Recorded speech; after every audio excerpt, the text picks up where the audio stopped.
U vrijeme osmanske vladavine počitelj je bio poznat po trešnjama i lijepim djevojkama, pa bi se za berbe trešanja sakupilo mnoštvo omladine sa svih strana Dubrava i šire. Na teferiću pripremljenom za ovu svrhu, vlasti u to vrijeme proglase da se ova manifestacija nazove Trešnjev petak.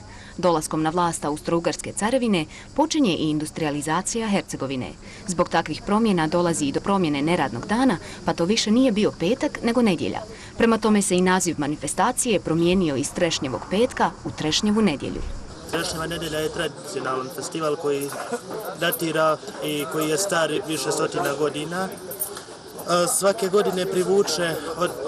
godine privuče veliki broj ljudi iz Bosne i Hercegovine, regiona, ali i Evrope i svijeta koji zajedno sa lokalnim stanovništvom žele obilježiti ovaj dan koji je definitivno jedan od najznačajnijih kulturno-historijskih događaja za ovo mjesto, ovaj grad. Manifestacija je počela svjetlosnom instalacijom na kuli Gavran Kapetanovića i književnom večeri na počiteljskoj tabiji, na kojoj su učestvovali Rasim Pršte, pjesnik i aforističar, pjesnik Jozo Jakiša i dr. Đani Hot, ugledni i nagrađivani bosansko-hercegovački kantautor.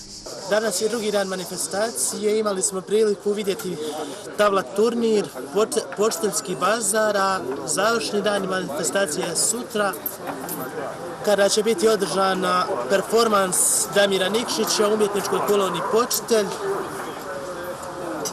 počiteljski bazar i predavanje s povodom Ramazana za džematlije Merlusa islamske zajednice Čapljina, doktora Hafiza Kenana Musića.